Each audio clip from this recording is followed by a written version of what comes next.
ಯಾದಗಿರಿ ಜಿಲ್ಲೆಯ ಸುರಪುರ ತಾಲೂಕಿನ ಹೆಮನೂರು ಗ್ರಾಮದಲ್ಲಿ ಇಂದು ಶ್ರೀ ಹನುಮಾನ್ ಕಾರ್ತಿಕೋತ್ಸವದ ಪ್ರಯುಕ್ತ ಎತ್ತುಗಳಿಂದ ಭಾರ ಎಳೆಯುವ ಸ್ಪರ್ಧೆಯನ್ನು ಹಮ್ಮಿಕೊಳ್ಳಲಾಯಿತು.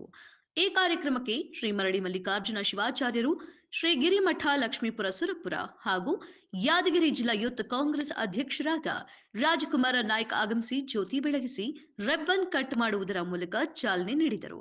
ಸ್ಪರ್ಧೆಗೆ ಭಾಗವಹಿಸಲು ಸುತ್ತಮುತ್ತಲಿನ ರಾಜ್ಯದಿಂದ, ಜಿಲ್ಲೆಗಳಿಂದ ಎತ್ತುಗಳು ಹಾಗೂ ಮಾಲೀಕರು ಆಗಮಿಸಿದ್ರು. ಒಟ್ಟು 8 ತಂಡಗಳು ಆಯ್ಕೆಯಾಗಿದ್ದವು.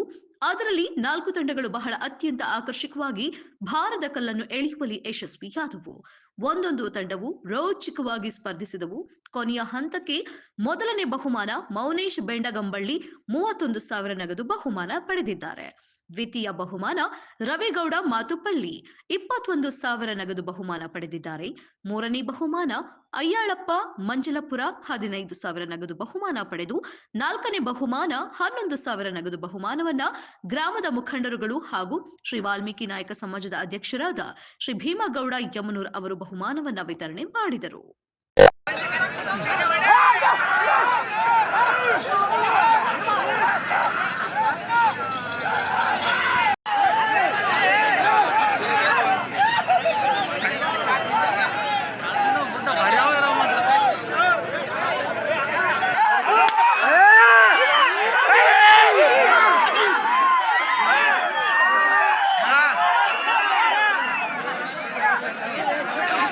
ಆರನೆಯವರಾಗಿರ್ತಾರೆ.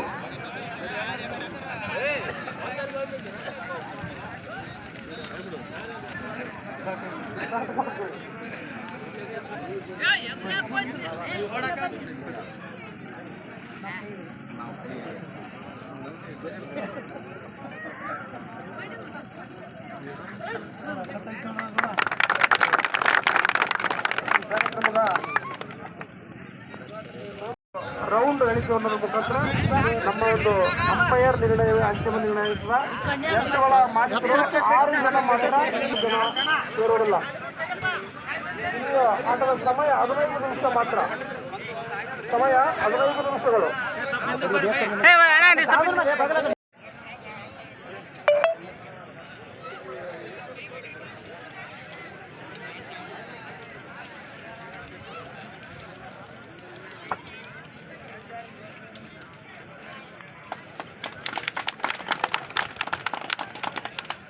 ವಿಜೇತರಿಗೆ ಈ ಒಂದು ವೇದಿಕೆ ಮೇಲೆ ಕರೆಸಿ ಸನ್ಮಾನ ಮಾಡಿ ನಂತರ ವಿತರಣೆ ಮಾಡ್ತೀವಿ.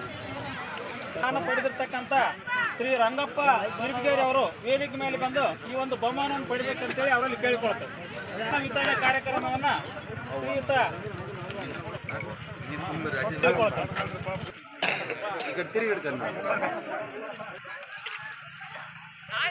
ಮಂಜಲಾಪುರ ಅವರು ಸಹ ವೇದಿಕೆ ಮೇಲೆ ಬಂದು ಬಹುಮಾನ ಮತ್ತು ಸನ್ಮಾನವನ್ನು ಸ್ವೀಕರಿಸಬೇಕಂತೇಳಿ ಅವ್ರಿಗೆ ಕೇಳಿಕೊಳ್ತೇನೆ. ವಿತರಣೆಯನ್ನ ಭೀಮನಗೌಡ ಲಕ್ಷ್ಮಿ ಕೇಳಿಕೊಳ್ತೇನೆ.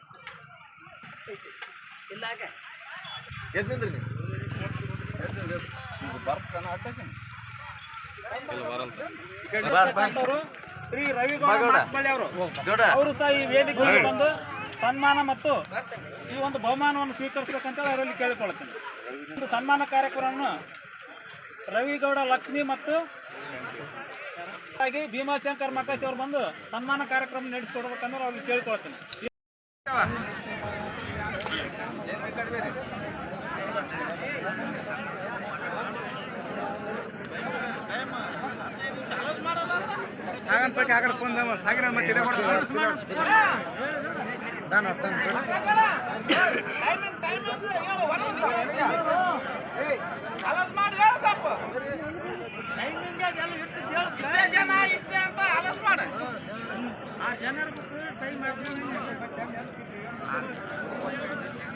ಮೊದಲನೇದಾಗಿ ಸಿದ್ದಪ್ಪ ಮಡೇಲ್ ಇವರ ಎತ್ತುಗಳು ಈಗಾಗಲೇ ಪೂಜಾ ಕಾರ್ಯ ಶುರುವಾಗಿದೆ. ಈ ಒಂದು ಆಟದ ನಿಯಮಗಳನ್ನು ಒಂದ್ಸಲ ತಮಗೆಲ್ಲ ಹೇಳ್ಬಿಡ್ತೀನಿ.